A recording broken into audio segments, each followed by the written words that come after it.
ایک مرتبہ حضور نبی اکرم صلی اللہ تعالی علیہ وآلہ وسلم اپنی امت کے واسطے بارگاہ اللہ تعالی کے آگے سر سجود تھے اور ساتھ ہی مبارک آنکھوں سے آنسو جاری تھے کہ یا رب امتی یا رب امتی۔ تو رب رحمان کی رحمت کو جوش آیا، کہا جبرائیل، عرض کی گئی جی رب جلیل، حکم ہوا جاؤ میرے محبوب کو یہ خوشخبری سناؤ۔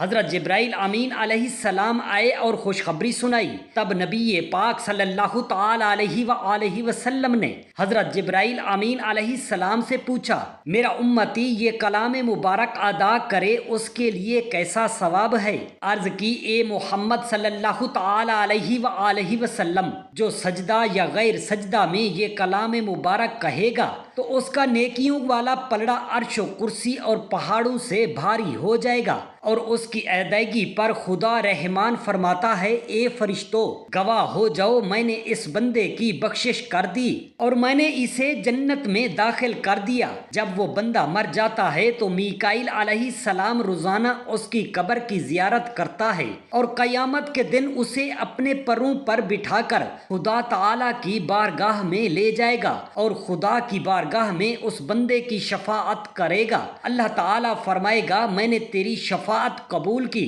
جاؤ اسے جنت میں لے جاؤ۔ وہ عمل یہ ہے۔ بسم اللہ الرحمن الرحیم۔ السلام علیکم ورحمۃ اللہ۔ محترم ناظرین، نبی اکرم صلی اللہ تعالی علیہ وآلہ وسلم نے حضرت فاروق اعظم کی کنیز حضرت زیدہ سے فرمایا، تو میرے پاس دیر سے کیوں آتی ہے؟ اس نے عرض کی، آج میں جنگل میں لکڑیاں چننے گئی تھی، ایک عجیب واقعہ دیکھا ہے۔ میں نے لکڑیاں چن چن کر ایک پتھر پر رکھ دیں۔ میں نے ایک سوار کو زمین و آسمان کے درمیان دیکھا، اس نے مجھے سلام کیا اور کہا کہ رسول خدا صلی اللہ علیہ وسلم کی خدمت اقدس میں میرا سلام عرض کرنا اور آپ سے کہنا کہ آپ کو بشارت ہو کہ آپ کی امت 3 طرح سے جنت میں داخل ہوگی۔ ایک گروہ بلا حساب و کتاب، دوسرا گروہ آسان حساب سے داخل جنت ہوگا، تیسرا حضور کی شفاعت سے۔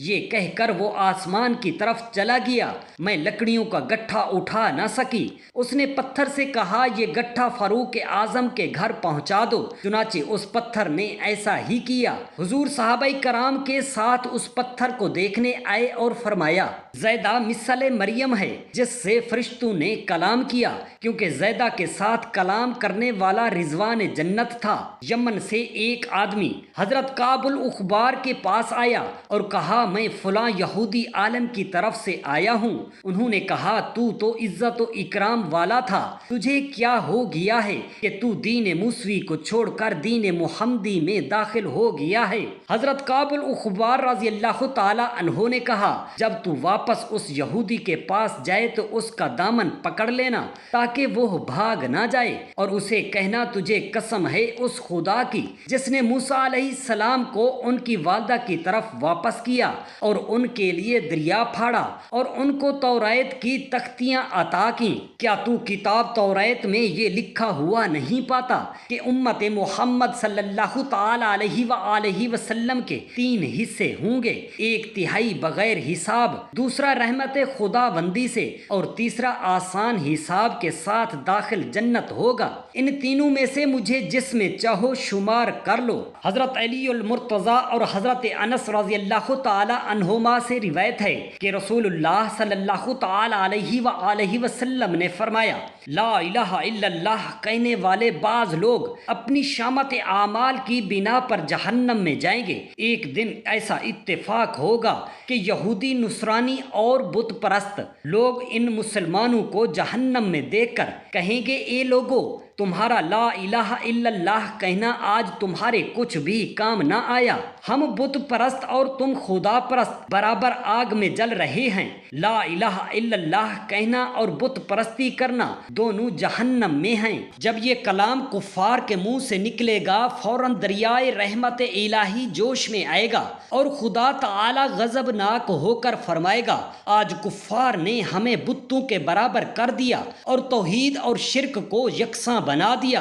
اے جبرائیل و میکائیل، جلدی جاؤ، دیکھو کہ جہنم میں گنہگار مسلمانوں کا کیا حال ہے۔ حضرت جبرائیل امین علیہ السلام عرض کریں گے یا الہی تو خوب جانتا ہے جو کچھ ان کا حال ہے، لیکن ان قیدیوں کی طرف نظر رحمت کا سبب کیا ہے؟ ارشاد ہوا اے جبرائیل آج بت پرستوں نے ہمیں بتوں کے برابر کر دیا ہے اور کافروں نے مسلمانوں کو لا الہ الا اللہ کام نہ آنے کا طعنہ دیا ہے۔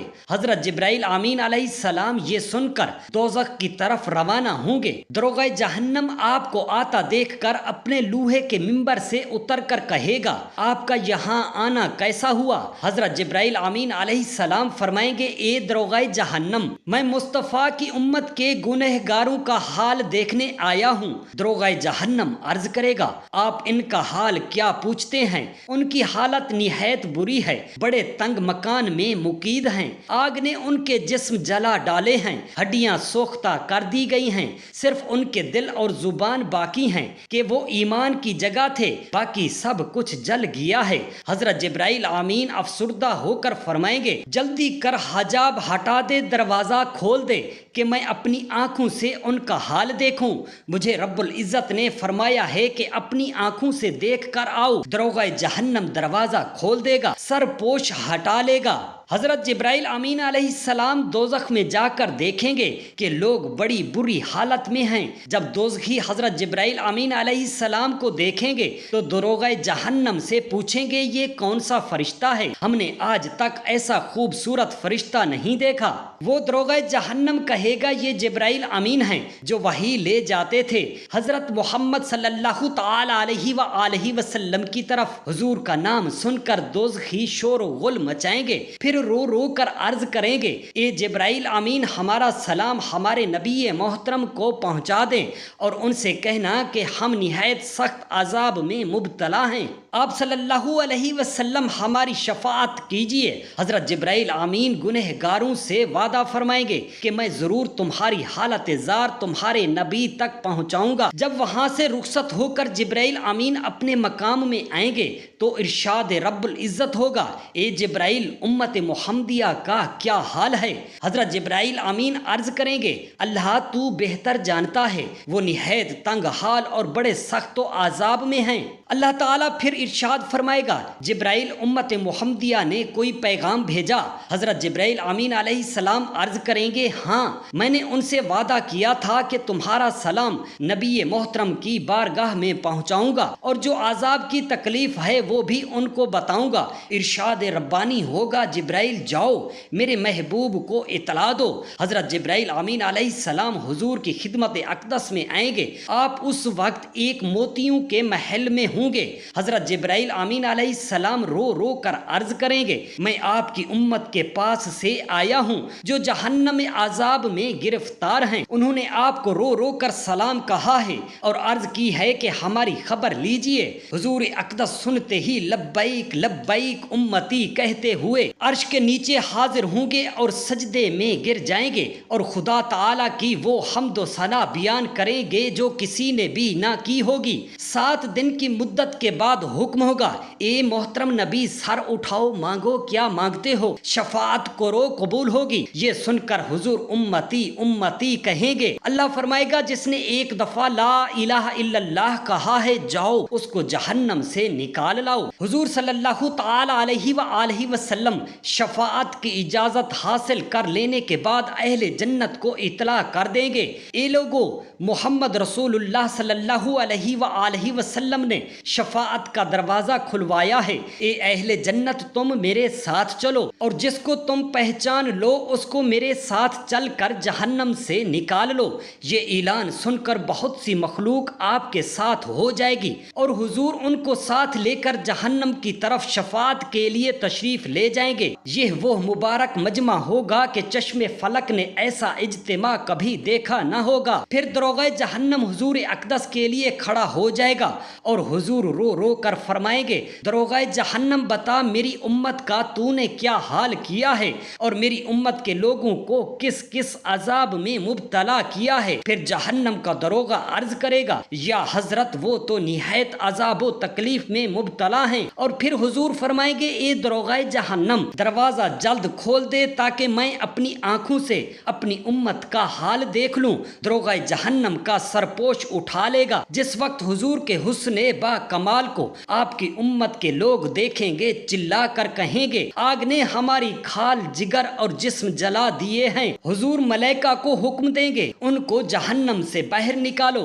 یہ سن کر فرشتے بے شمار مسلمانوں کو دوزخ سے باہر نکالیں گے۔ وہ لوگ کوئلے کی طرح جل کر سیاہ ہو چکے ہوں گے۔ اب کہاں جنت اور کہاں یہ سوختہ جان؟ حضور عرض کریں گے یا اللہ، یہ لوگ اس قابل نہیں کہ میں ان کو جنت میں لے جاؤں۔ ارشاد ربانی ہوگا، ہم نے ان کو دوزخ میں جلا کر کوئلہ بنا دیا ہے، ہم ہی ان کو جنت کے قابل بنائیں گے۔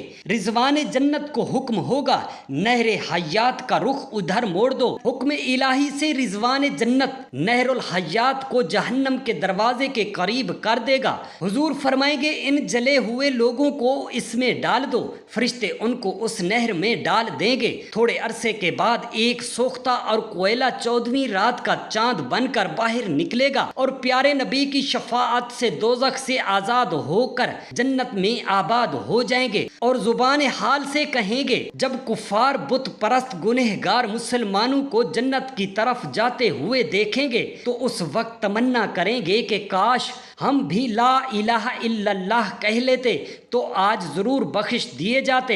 بے شک رسول اللہ صلی اللہ تعالی علیہ وآلہ وسلم نے حضرت اسید بن ابی ایاس کے چہرہ اور سینہ پر اپنا دست مبارک پھیرا تو ان کا چہرہ اور سینہ اس قدر روشن تھا کہ اگر وہ اندھیری کوٹری میں داخل ہوتے تو وہ روشن ہو جاتی۔ نبی اکرم صلی اللہ تعالی علیہ وآلہ وسلم نے ایک مرتبہ حضرت حنظلہ کے سر پر ہاتھ پھیرا اور فرمایا تجھے برکت دی گئی۔ حضرت حنظلہ فرماتے ہیں کہ اس کے بعد ان کی یہ کیفیت ہو گئی کہ کسی بکری کے تھنوں یا اونٹ یا انسان کے کسی مقام پر ورم ہو جاتا تو اس کو حضرت حنظلہ کے پاس لے آتے اور وہ اپنے ہاتھ پر اپنا لعاب دہن ڈال کر اپنے سر پر ملتے اور پھر وہ ہاتھ ورم کی جگہ مل دیتے تو ورم فوراً اتر جاتا۔ ایک مرتبہ حضور نبی اکرم صلی اللہ تعالی علیہ وآلہ وسلم اپنی امت کے واسطے بارگاہ اللہ تعالی کے آگے سر سجود تھے اور ساتھ ہی مبارک آنکھوں سے آنسو جاری تھے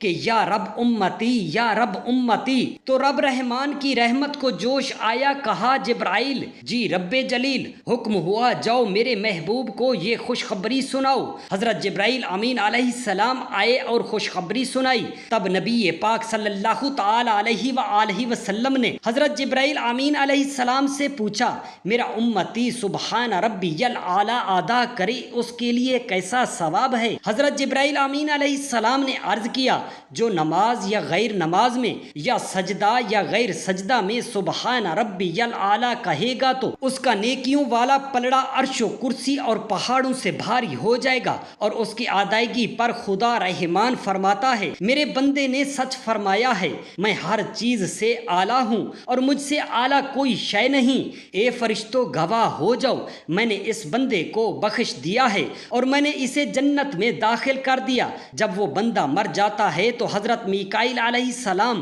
روزانہ اس کی قبر کی زیارت کرتا ہے اور قیامت کے دن اسے اپنے پروں پر بٹھا کر خدا تعالیٰ کی بارگاہ میں لے جائے گا اور خدا تعالیٰ کی بارگاہ میں اس بندے کی شفاعت کرے گا۔